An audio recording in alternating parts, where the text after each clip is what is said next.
ایک روایت میں آیا ہے کہ ایک مرتبہ حضرت جبرائیل علیہ السلام نبی علیہ السلام کی خدمت میں حاضر ہوئے تو اللہ کے محبوب نے محسوس کر لیا کہ جبرائیل کچھ غمزدہ معلوم ہوتے ہیں۔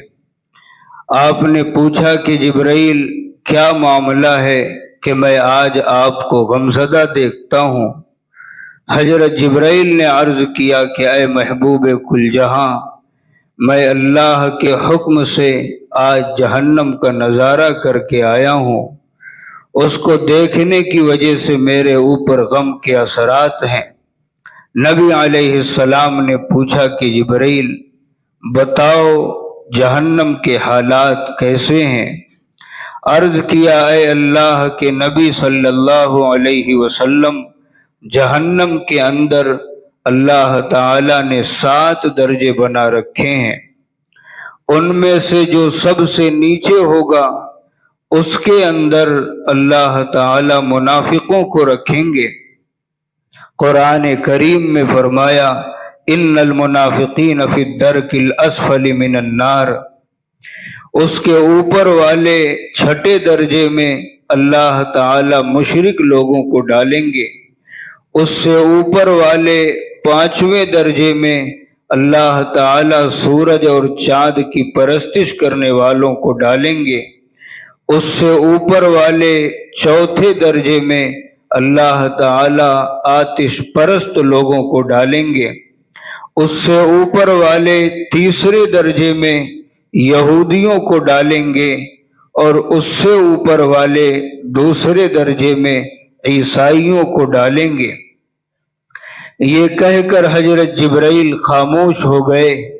محبوب خدا صلی اللہ علیہ وسلم نے پوچھا جبرائیل آپ خاموش کیوں ہو گئے؟ پہلے درجے والے کے بارے میں کیوں نہیں بتاتے کہ اس میں کون لوگ جائیں گے؟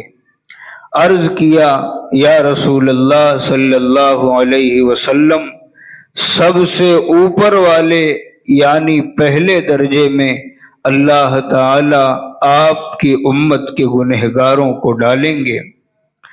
جب آپ نے یہ سنا کہ میری امت کے گنہگاروں کو بھی جہنم میں ڈالا جائے گا تو آپ بہت غمگین ہو گئے اور آپ نے اللہ کے حضور دعائیں کرنا شروع کر دی۔ کتابوں میں لکھا ہے کہ 3 دن ایسے گزرے کہ اللہ کے محبوب صلی اللہ علیہ وسلم مسجد میں نماز پڑھنے کے لیے تشریف لاتے ہیں، نماز پڑھ کر واپس حجرے میں تشریف لے جاتے ہیں اور حجرہ بند کر لیا کرتے ہیں، حجرے کے اندر پروردگار کے سامنے آہوزاری میں مشغول ہو جاتے ہیں۔ صحابہ حیران ہیں کہ آخر نبی علیہ السلام پر کیا خاص کیفیت طاری ہے کہ کسی سے بات چیت بھی نہیں، نماز پڑھنے کے بعد سیدھے حجرے کی تنہائی کو اختیار فرما لیتے ہیں، گھر بھی تشریف نہیں لے جا رہے ہیں، یہ کیا معاملہ ہے؟ جب 3 دن ہوا تو سیدنا ابو بکر صدیق اکبر رضی اللہ عنہ سے برداشت نہ ہو سکا، وہ آپ صلی اللہ علیہ وسلم کہ حجرہ مبارک کے دروازے پر تشریف لائے اور دستک دی اور کہا السلام علیکم، لبیک یا رسول اللہ، یعنی اللہ کے محبوب میں حاضر ہوں، لیکن اندر سے کوئی جواب نہ ملا۔ تو حضرت صدیق اکبر واپس چلے گئے اور انہوں نے روتے ہوئے جا کر حضرت عمر بن خطاب سے کہا کہ عمر، نبی علیہ السلام نے اس وقت میرے سلام کا جواب نہیں دیا، لہذا آپ جائیں، ممکن ہے کہ آپ کو سلام کا جواب مل جائے۔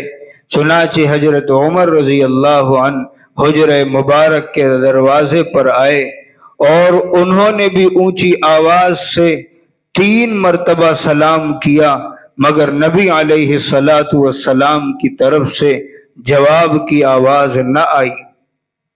چنانچہ وہ بھی یہی سمجھے کہ ابھی دروازہ کھولنے کی اجازت نہیں ہے، لہذا وہ بھی واپس تشریف لے گئے۔ واپسی پر ان کی ملاقات حضرت سلمان فارسی رضی اللہ عنہ سے ہوئی۔ حضرت عمر بن خطاب نے ان سے کہا کہ اے سلمان، آپ کے بارے میں نبی علیہ السلام نے ارشاد فرمایا تھا کہ سلمان تو میرے اہل بیت میں سے ہے، اس لیے اے سلمان آپ جائیں، ہو سکتا ہے کہ آپ کی وجہ سے اللہ تعالی دروازہ کھلنے کا سبب بنا دیں۔ چنانچہ انہوں نے بھی آ کر سلام کیا، لیکن نبی علیہ السلام کی طرف سے کوئی جواب نہیں ملا۔ اس کے بعد حضرت علی سے کہا گیا۔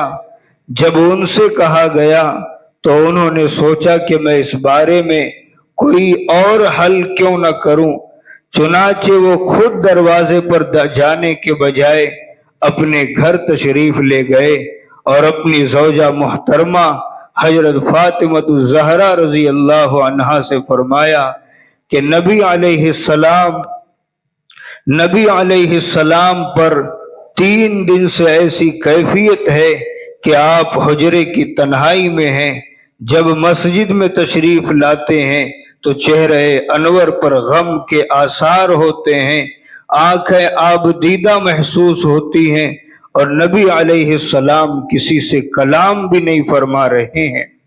لہٰذا اے فاطمہ، آپ جائیں اور دروازہ کھٹکھٹائیں، ہو سکتا ہے کہ آپ کی وجہ سے دروازہ کھول دیا جائے۔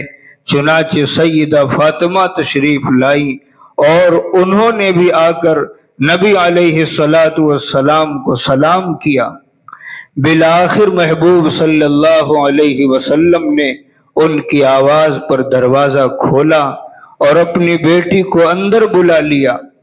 سیدہ فاطمہ نے پوچھا، یا نبی اللہ، آپ پر یہ کیا کیفیت ہے کہ 3 دن سے آپ مجلس میں بھی تشریف فرما نہیں ہوتے، حجرے کی تنہائی کو اختیار کیا ہوا ہے، چہرے انور پر بھی غم کے آثار ہیں۔